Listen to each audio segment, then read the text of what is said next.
Bagaimana hukum mengucapkan minal aidin wal faizin? Acara id yang harus diucapkan. Gitu. Kalau dia anggap itu bagian daripada ibadah id, maka itu baru bid'ah. Allah. Selayaknya kita ucapkan kepada orang-orang yang selesai puasa Ramadan, yang berpuasa sebulan penuh, kita katakan minal aidin wal faizin. Hari raya. Al-aidin yaitu orang-orang yang berid. Yang berid, yaitu melakukan hari raya. Al-faizin maksudnya termasuk orang yang menang, ya, artinya semoga diterima oleh Allah, menang di hari lebaran dengan maksudnya ibadah diterima. Jadi Taqabbalallahu minna wa minkum juga bukan dari Nabi SAW. datang dari sebagian salaf kalau mereka bertemu, kemudian di antara mereka mengucapkan taqabbalallahu minna wa minkum. Jadi ini ungkapan. Bagaimana hukum mengucapkan minal aidin wal faizin? Apakah bid'ah? Kalau dikatakan bid'ah itu tidak masuk dalam bid'ah, setahu saya. Kecuali orang itu menganggap itu bagian daripada acara id yang harus diucapkan. Gitu kan? Kalau dia anggap itu bagian daripada ibadah id, maka itu baru bid'ah. Allahu a'lam. Taqabbalallahu minna wa minkum juga bukan dari Nabi SAW. Selayaknya kita ucapkan kepada orang-orang yang selesai puasa Ramadan, yang berpuasa sebulan penuh, kita katakan minal aidin wal faizin. Semoga termasuk orang-orang yang kembali kepada Allah wal faizin dan orang-orang yang sukses. Anda ucapkan taqabbalallahu minna wa minkum. Semoga Allah menerima dari kami dan dari antum semuanya minal aidin wal faizin, dan semoga menjadi orang-orang yang kembali kepada Allah dan sukses. Yang kedua dari sisi misalnya mengungkapkan kegembiraan, bagaimana kita mengekspresikan kegembiraan kita, di antaranya dalam mengucapkan selamat lebaran kepada yang lain.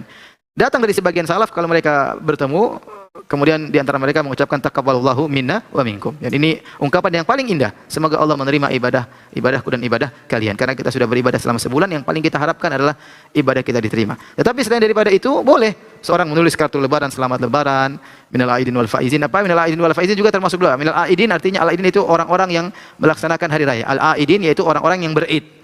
Yang berid, yaitu melakukan hari raya. Al-faizin maksudnya termasuk orang yang menang, ya, artinya semoga diterima oleh Allah, menang di hari lebaran dengan maksudnya ibadah diterima. Dan ini sebenarnya ungkapan lain dari taqabbalallahu minna wa minkum. Taqabbal minal faizin maksudnya semoga termasuk orang-orang yang berhasil, yang menang, yang diselamatkan dari neraka jahanam selama beribadah di bulan Ramadan. Mirip dengan taqabbalallahu minna wa minkum, tapi ini kebiasaan orang Indonesia.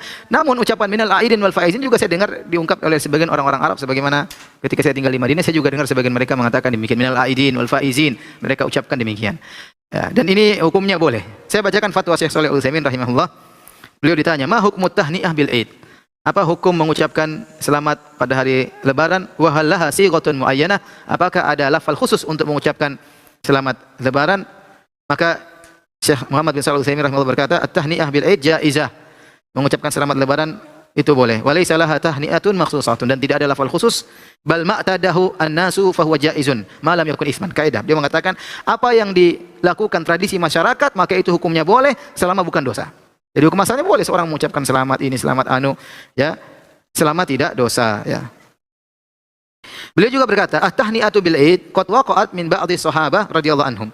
Mengucapkan selamat untuk hari raya dilakukan oleh sebagian sahabat. Wa ala fardhi annaha lam taqa fa innaha al-an min al-umuril adiyah. Seandainya para sahabat juga tidak melakukannya, maka ini termasuk perkara tradisi. Allati ta'adahan nas, yang sering dilakukan oleh orang-orang. Yuhanni ba'dhum ba'dhan bi bulughil Aid wa istikmalis shaum wal qiyam, di mana mereka saling mengucapkan selamat karena telah sampai pada hari raya dan mereka telah menyempurnakan puasa dan salat malam mereka. Beliau juga ditanya, "Ma hukmul musafahah wal mu'anaqah wa tahni'ah ba'da salatil Id?" Apa hukum jabat tangan setelah salat Id, peluk-pelukan setelah salat Id? Ya, ini tidak diriwayatkan dari Nabi sallallahu alaihi wasallam.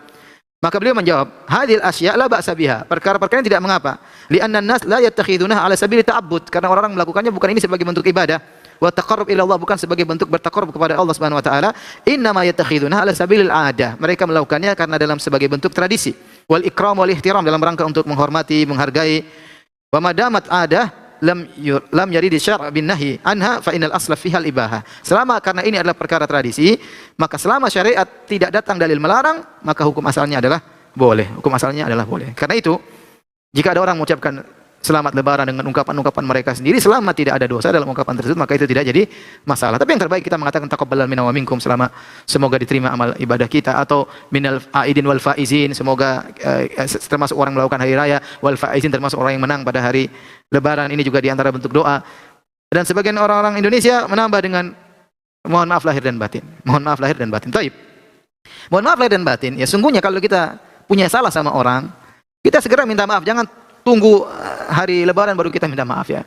Karena namanya dendam atau dosa. Kalau kita punya dosa, kita segera minta maaf. Bisa jadi kita meninggal lebih dahulu daripada orang kita zalimi, atau bisa jadi orang yang kita zalimi meninggal lebih dahulu daripada kita, sehingga kita tidak sempat minta maaf, urusannya akhirnya di akhirat, dan kita tidak ingin kita meninggal punya urusan di akhirat. Oleh karena jika seorang punya salah, segera dia minta maaf, tidak tunggu hari raya atau tidak tunggu bulan Ramadan baru minta maaf. Kapan dia punya dosa, segera punya salah sama orang, segera dia minta maaf agar hatinya bersih dan segera dimaafkan oleh Allah Subhanahu wa taala. Tetapi ungkapan mohon maaf lahir dan batin ini sudah jadi suatu ungkapan orang Indonesia, bahkan diucapkan kepada orang yang dia tidak salah kepadanya. Seakan-akan sudah suatu stempel yang merupakan pelengkap dari minal aidin wal faizin, mohon maaf lahir dan batin. Dan kita bilang tadi kaidah Syekh Utsaimin rahimahullahu taala selama ini sudah ditradisikan oleh masyarakat dan tidak ada makna dosa di situ, ya maka tidak jadi masalah insyaallah taala. Jadi kalau orang mengungkapkan mohon maaf lahir dan batin, kita boleh jawab dengan ungkapan tersebut juga, karena ini tradisi masyarakat Indonesia dan hukum asal tradisi adalah boleh selama tidak melanggar syariat. Demikian saja para pemirsa yang dirahmati Allah.